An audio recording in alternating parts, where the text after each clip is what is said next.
Okay, any questions at this point? It's still intro, it's still theories, it's still...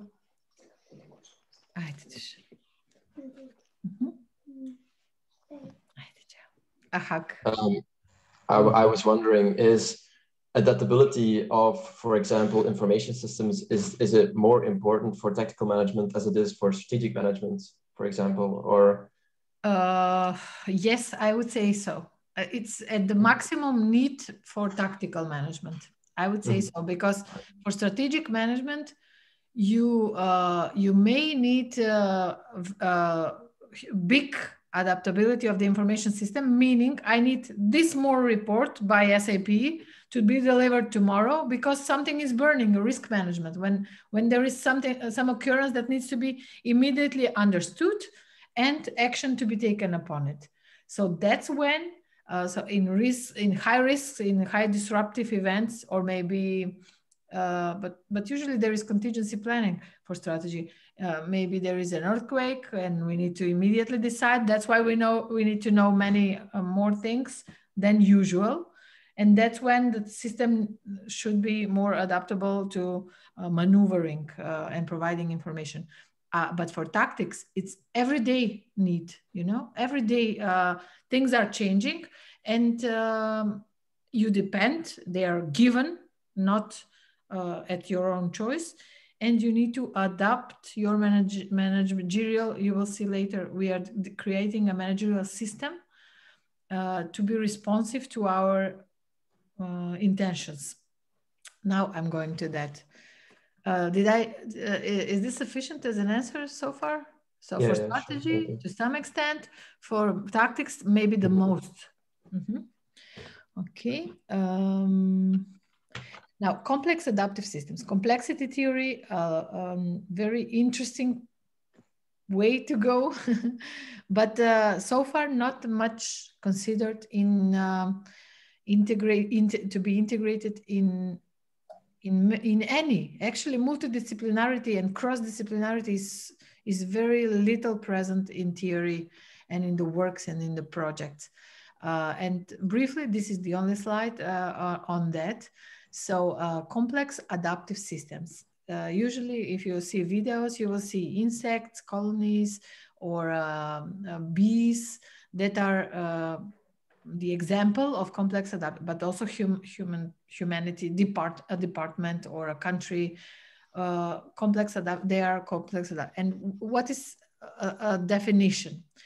It's an ensemble of independent agents. I'm here.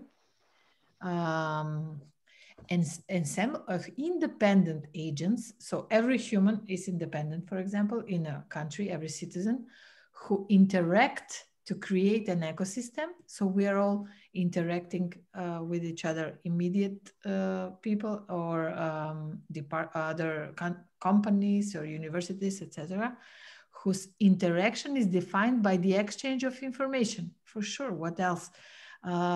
Whose individual actions are based on some system of internal rules, which would mean our understanding, our beliefs, our culture, different principles of the company, different stuff, who self-organize in non-linear ways. Sorry, continuing in Macedonia. Self-organization means we are, with the pandemics, for example, we had several guidelines, meaning wear a mask, wash your hands, and keep distance. Those are the 3 rules. And every country, every government who wanted to go further on, do not meet on weddings, do not do this in the number greater than 4 or 5 or 10. Then what is 4? My family is 4, or my family plus 1 neighbor is 4. Makes complication, and then these individual agents cannot self-organize accordingly, and chaos comes in. So self-organize is one thing. Once we know what's expected, or once we have our internal mechanisms, we act. And if you see movements across the landscape of people or bees or ants in time, you will see patterns forming and as they are self-organizing towards some purpose. To save our own lives, for example, in the pandemic, and not burden the healthcare systems. So two purposes: the individual purpose, my own life and my family's life, and collective purpose, not burden the healthcare system and have us all go beyond this pandemic. So self-organize in non-linear ways to produce emergent results. Emergence means I have a set of 5 people who are all experts, or I have a basketball team of all superstars, whatever they were making those teams, and then whether they will deliver the greatest victory. No, sometimes yes, sometimes no. Why? Because they need to train and get themselves on the right path with adjusted behaviors as a team. And that's how they will produce emergent results. That's something to be born, which is greater than 1 + 1 + 1 greater than 5. Greater than the pure sum of those entities. If we take 5, I don't know, 5 bread crumbs, it will be always 5 breadcrumbs. But if you take 5 people, they will create something more than that. Even biologically, 1 + 1 in a certain environment makes children, you know. So it's this emergence is integrated, and that's what we need to look for, not just for the pure combination of things, but what is born beyond that. And if it goes in a wrong direction, then the emergent results will be maybe terrorism or wars. If we go in the right direction, I don't know whether Mars is in the right direction. We'll see what happens with Mars, but it's something beyond the pure existence, let's say, who exhibit characteristics of both order and chaos and evolve over time. So this is something I assembled from different sources, and the references are given there. But I hope it does give some insights on what complex adaptive systems are. And that's why we cannot, even as governments, even as software producers, wherever our role is, we need to think that people need simple rules, moderately dense connections. I'm here now. Moderately dense connections. You can imagine a manager who wants to manage everything, and every phone call and every approval needs to go through them. That won't work for sure. So you have to somehow empower people in their roles, and then rules on how to detect information, how to interpret it, and how to act in response. Those are the few main things needed in order to manage complex adaptive systems, in order to manage my team, my department, my project, manage, because I'm not managing the people, I'm facilitating. So constantly we are speaking here about off the stage manager, facilitator, the one who creates the conditions so that others can bloom. So these non-linear ways, please remember that, because with technical backgrounds, some people tend to mechanize and make rules and formulas on conversion, and this go away from what is the essence of people and complex adaptive systems. So cause and effect is not known. If you take a recipe for making food, you will pretty much result with the same thing if you replicate it constantly. But if you give an instruction to people, and you will get 10 different outputs from that, because they also have their internal motivation. Sometimes circumstances are not allowing such behavior. So there is a difference, and that difference needs to be taken care of. Okay, and one more thing, complexity in the environment and internal complexity. 2 things, but they are under the umbrella of complexity. In our environment, including in ourselves, and external in the environment. So now we can say that it's extremely complex to come with a plane from Belgium to Macedonia, and even impossible for Macedonia to Belgium. Because things have changed, many things are not known, rules are changed. That's why, and this is an approach that we have also worked with Harvard University with problem-driven iterative adaptation as strategy for complexity. So here it would be probe, sense, and respond approach on strategic level. You have to probe, like what we are doing with Mars, like what they did with landing on the moon. They are sending a probe in physical terms, a machine or a robot or whatever it is, a probe, and then they are measuring and seeing, okay, the next iteration we learned from the previous, and we are adding some things, changing some things. So probe, sense, and respond is the strategy for this environment and for the future, because things are very global and turbulent and dynamic and unpredictable. So if you could go and be managers of companies, just to know that you cannot plan things in advance. You can plan your, this is where agile is situated, or approaches that are iterative and narrowing the scope of planning to be very far. Otherwise, all projects go beyond budget, beyond resources, or time frame has changed. And now I would like to show you the managerial system. So this is the second story. One is positioning tactical management, embodying management information systems and complexity. And now the story of real life, the managed system, that next introduction that we are making. So on the left here, you see it's called a shoal of fish. Shoal of fish is a group of fish like this. And like in Finding Nemo, the ones that were showing the direction to them. This is from Greenpeace. So some oil spill happened and they need to move these fish from one place to another in order not to die.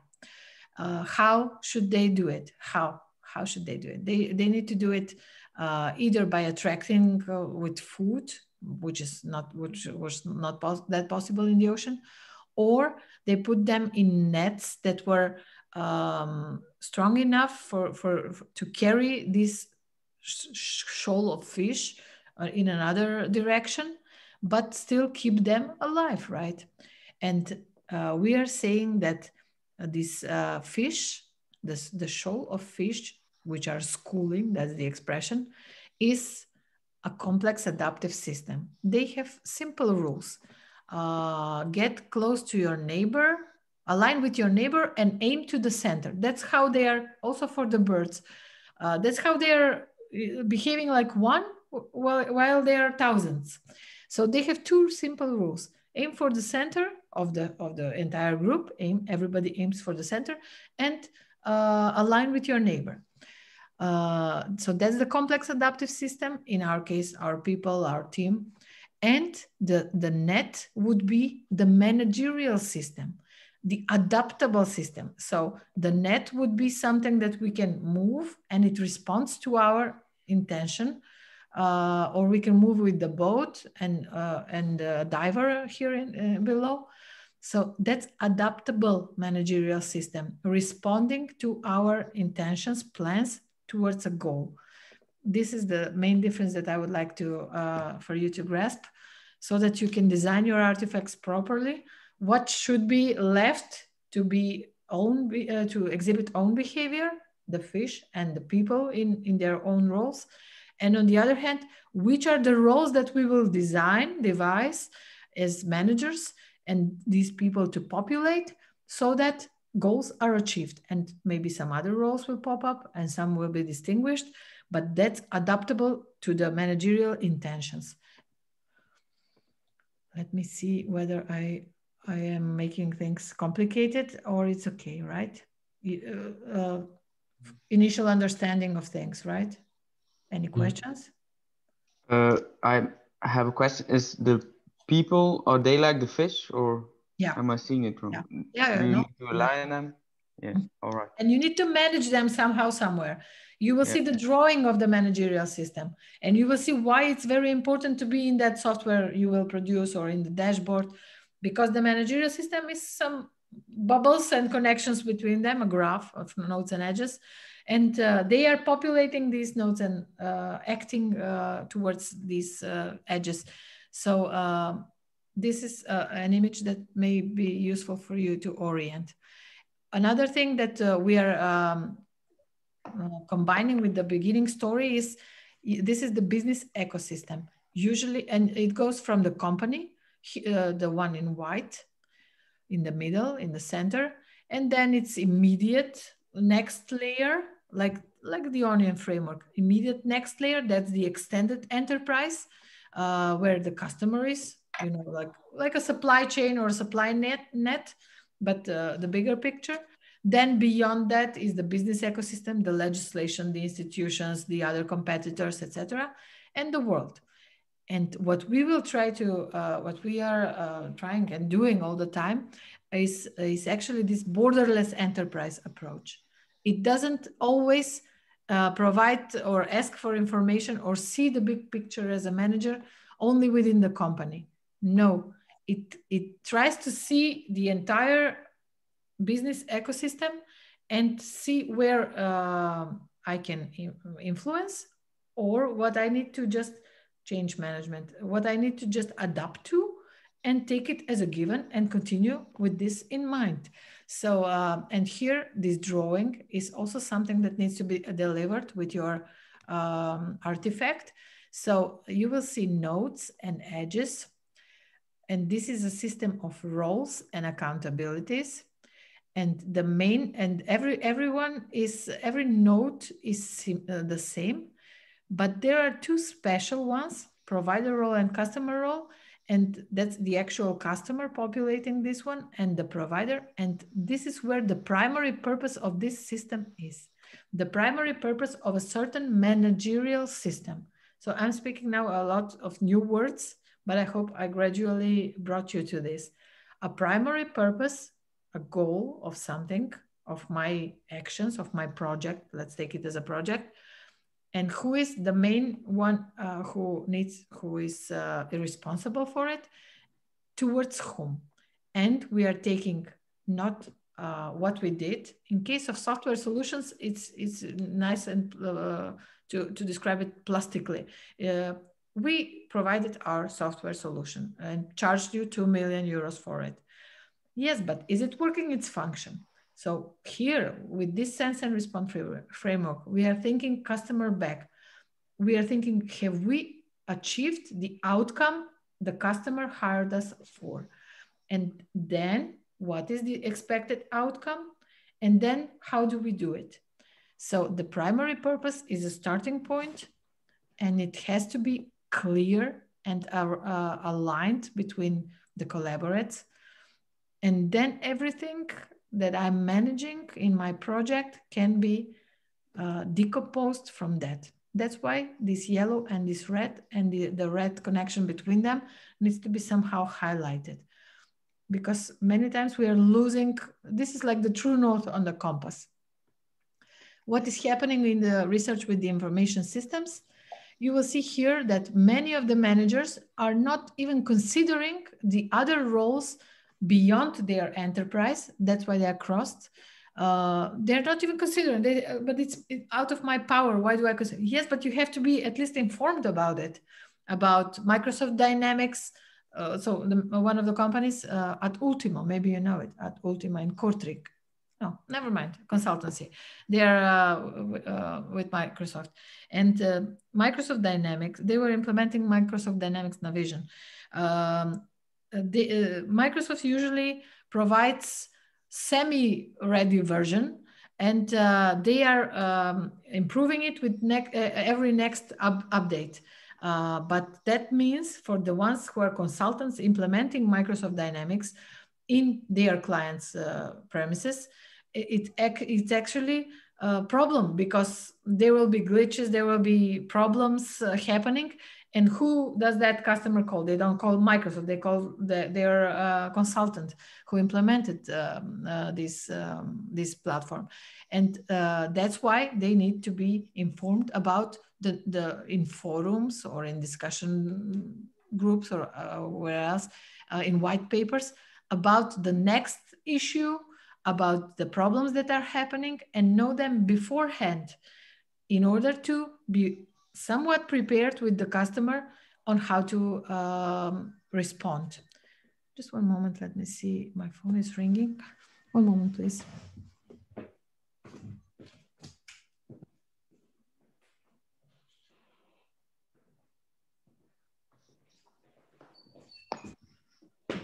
I will call later, sorry.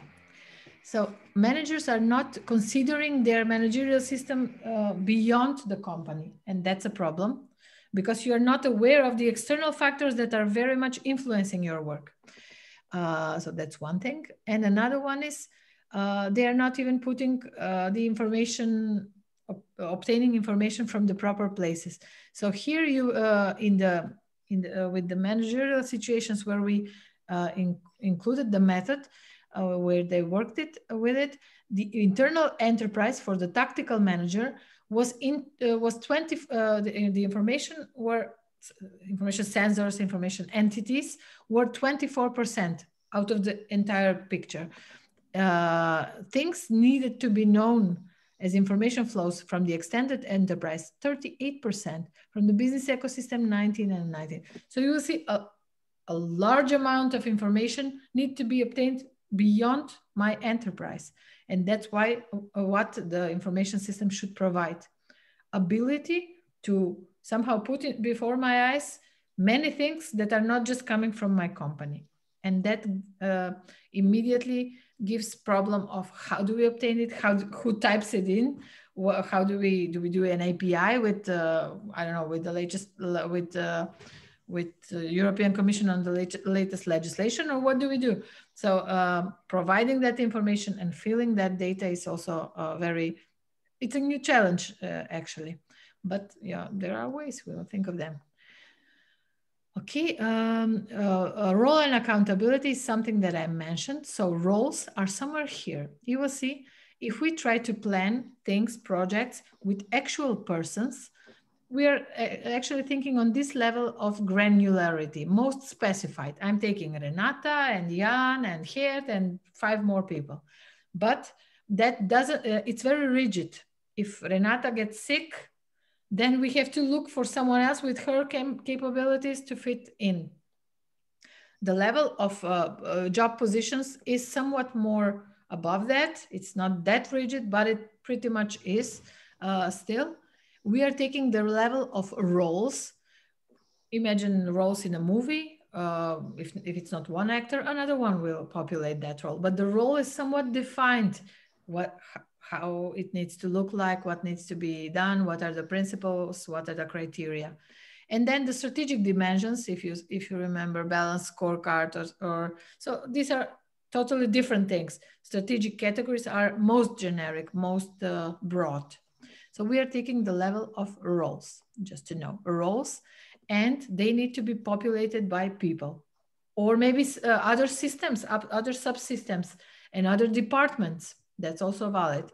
So just to know that when you devise, for example, a dashboard for that, if you see the system, the managerial system, then you will have to be able to go in depth and see who populates this role at this moment.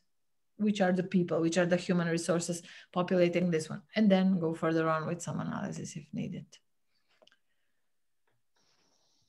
I will ask for 2 minutes of your time. You can do something. I have to make this phone call, and I will be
You can hear me, right? Yeah, okay. Okay, sorry for that. The sense and response framework, we are reaching this point of now clarifying all the things, why they were bound together. So it started in IBM by Steve Haeckel, and it actually got its best implementations in IBM, okay, for sure, and in DoD, Department of Defense of the US Army, because tactics in the military is actually what it should be also in management tactics. And how does it, what is the main thing? We are diverting from planned environment because it's turbulent, unpredictable, and we are going into sensory, adaptive, let's say, enterprise. Here, planned closed system, this is on the left side, it's portrayed. We have a mission of the company, we have a strategy, we are organizing our structure, so factories or people, and then we are command and control. That's the approach. We are making and selling. We are commanding this needs to be done and controlling whether with feedback loops, whether this has been done, what is missing, and how to achieve it. That's one side of the story. The planned, more a stable environment, which was in the last century.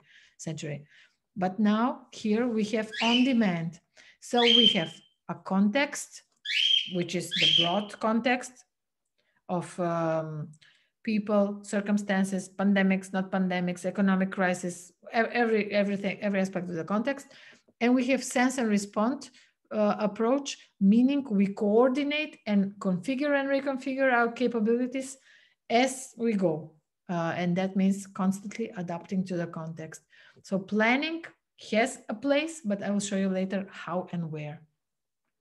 And if you the more plastic comparison is the following: the make and sell means buses, bus lines, which are actually on a route which is already planned, and it has to be followed.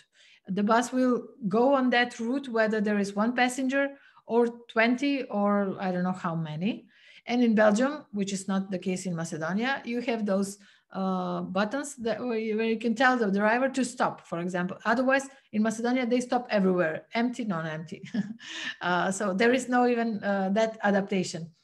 So that's one side of the story, planned environment and buses and bus routes and rigidity to some extent, but also efficiency. If that route is okay, it will continue. While here we have more like a taxi service. It goes to a place where it's called. If there are 3 persons somewhere, it goes there. Closing it with not to go empty is already a step towards optimization, like a next challenge. But in principle, it goes on demand. It's not previously planned. We have some capabilities, we have some cars, and we are waiting for demand from the customers. Whether it's the most efficient, I wouldn't say, but as we said, tactics does not demand efficiency. It demands achieving a purpose. And otherwise, we have an expression here, the operation was a success, but the patient died. So the surgeon needs to take care not just of the operation there, but also whether the pulse or some saturation or what else, I don't know what, anesthetic and many things, and bring that. So that's the outcome. Otherwise, the output would be, I did a perfect surgery. Yes, but if the patient died, then the entire system around that operation wasn't proper. It didn't achieve the purpose of sustaining the life. So outcome, output, I'm constantly trying to make the difference so that you can make it too. I'm trying to pick what to, so we will always think of provider and customer role. If we are thinking traditionally, and many people are, they will say, I did what I was asked for. I made the code. I went to the client. Yes, but that's just your output. Did you achieve what was expected? If I am making software code and the next person who takes it needs to rework and bounce it back 10 times, that's not achieving the outcome. That's just doing your part of the story, not in a not good quality. So here we will constantly think of outcomes. And if you take a matrix or hierarchical org structure here on the right, if you see it, it's relatively known what is the managerial flows, what are the informational flows. And here is the adaptable. So if you show this to a manager, they will say, you will never implement sense and response in my company because it looks like this. You are taking someone from this department and someone from here. You're taking people to populate roles, or you're taking sub departments, and that's rather chaotic, aiming towards it. So the behavior of an adaptable structure is much more chaotic, looks chaotic, but it's aligned around the purpose, so it achieves it better, I think. My parrot is so happy with this lecture. Okay, so these are some things. So guys, would you like another break, or you think we can wrap up by 10 continuing this? Is it too much for you? One single-sidedly, because I'm the one who's speaking, but you can continue for me. Okay. Me as well. Me also. Okay. I don't want to be boring for you to sit in front of the screen, but it's a lot of content. But yeah, please. So you got these other platforms, like I always get this on YouTube, Monday.com and on Sarada or something, which is also to manage your people's workflow and things like that. Okay. So how is this one different then? Yeah. So now I'm explaining the approach, the theoretical concepts, and some which you can investigate and put them in your work. Best current practices, maybe even good practices, you can incorporate and address them and see and point out what can inspire you there on these foundations. So if you understand these foundations, you may replicate some. I haven't seen all of them in depth, but some are going in that direction. And that's good. But there are, the main question is traditional style and this new one. And is there something like a hybrid? Or we just need to clean everything from the past and go in this other way? That's the biggest dilemma also for the managers. And I don't have an answer. For example, Microsoft tried to make, they have, it's called waterfall, Shortstep, Microsoft Shortstep methodology. And there, I will try to show it to you here. Microsoft Shortstep. Okay, you will see just the image. And they are trying to combine regular steps in project management, for example, with more iterative, adaptable, agile-like mindset. So diagnostic, analysis, design, development, deployment, operation. This is implementation of something from Microsoft with a client. And here we have some follow-up and upgrade. But an agile, and the planning goes here.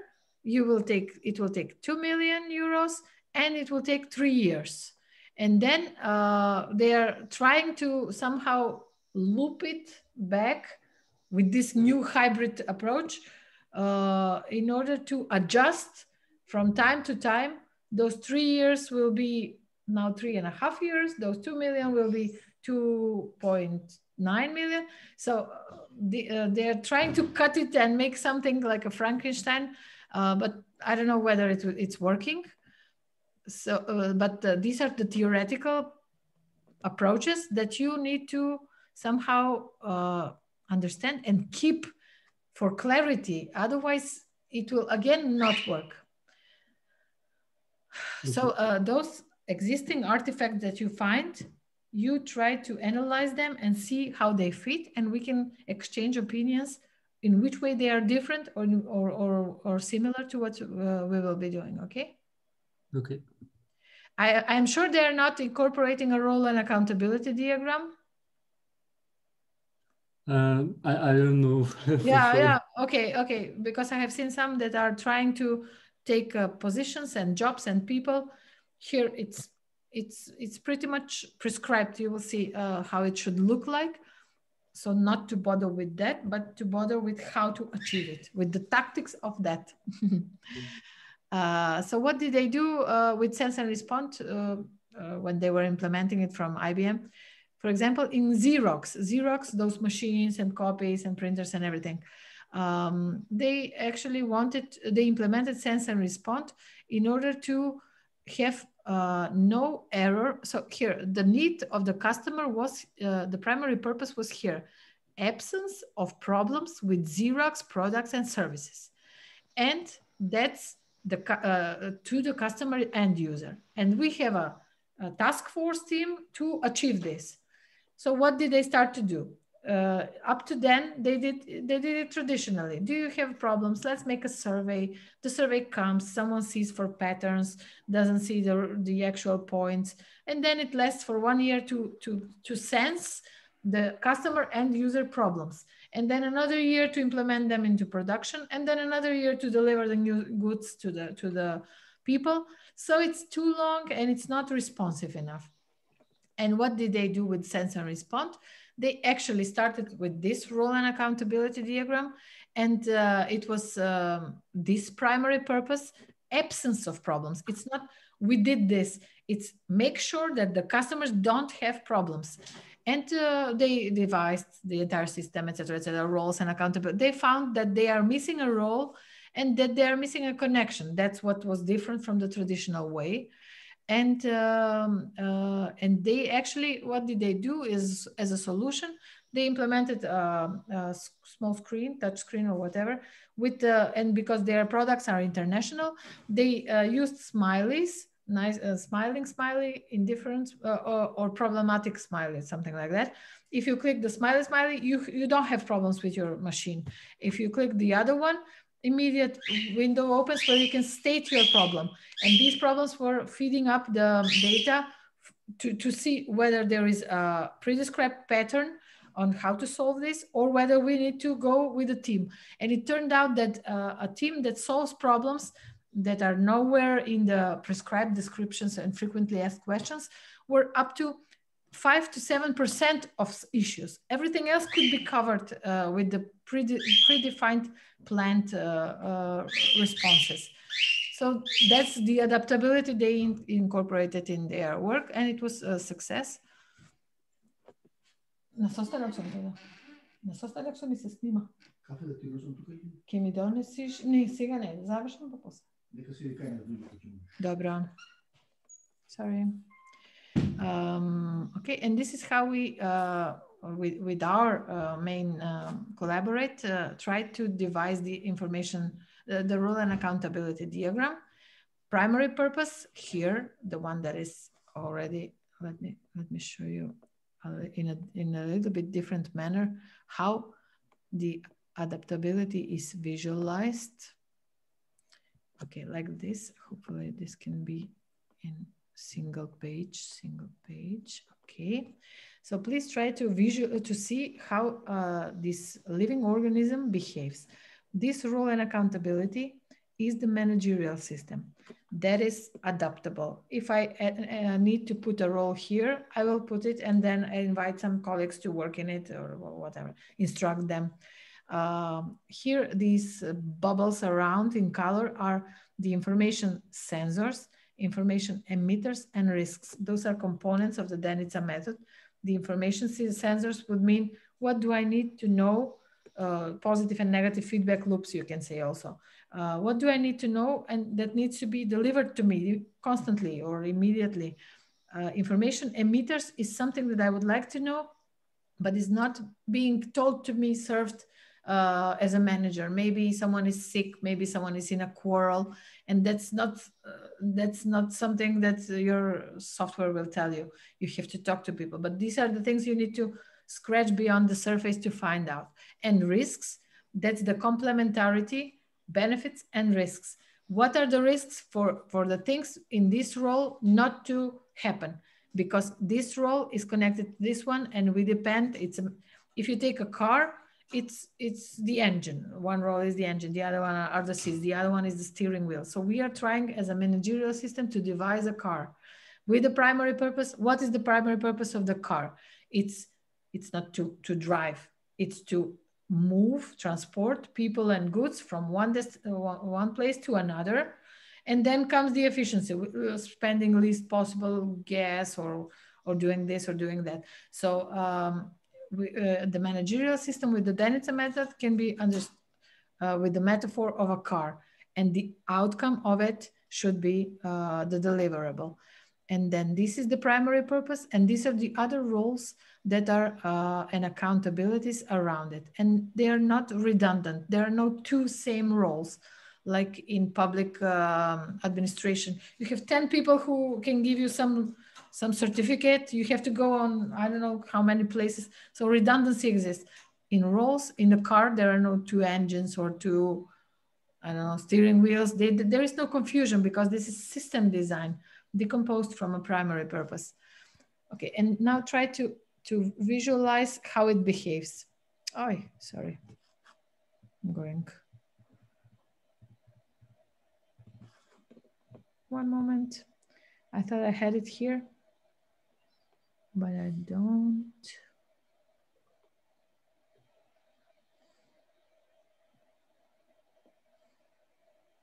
Yeah, this one will serve.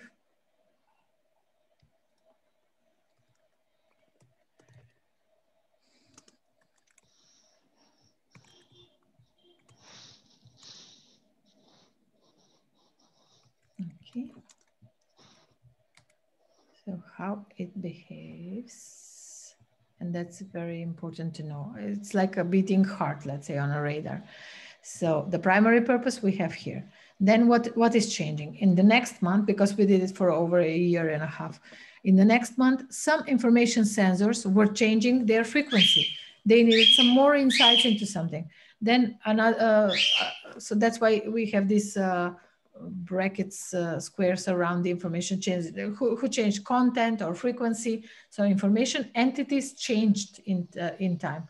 Others changed in another time. Then another role popped up, if you see here on the right. So here is another role with separate story on its own. Then it got distinguished. They needed some advice on making accounting reports or something. And then they didn't need it anymore. So the context required it, and then it didn't. That's why it was adaptable to be removed. Then another role popped up, then another accountability was connected to it. Then it got distinguished after 6 months, for example. So this is showing the adaptability of the managerial method, which should be followed by adaptability of the information system in order to provide tactical management with what it needs. But once the primary purpose is changed, what do you think will happen? What do you think will happen when we change the main thing we designed this system for? Any thoughts? Any ideas? Like this, we are adding roles, and these are minor changes, but the primary purpose stays. We are adding roles, we are removing them. Imagine having a car on gas, and when you need to have it run on solar power. What will happen? What do we need to do? Some new roles are created.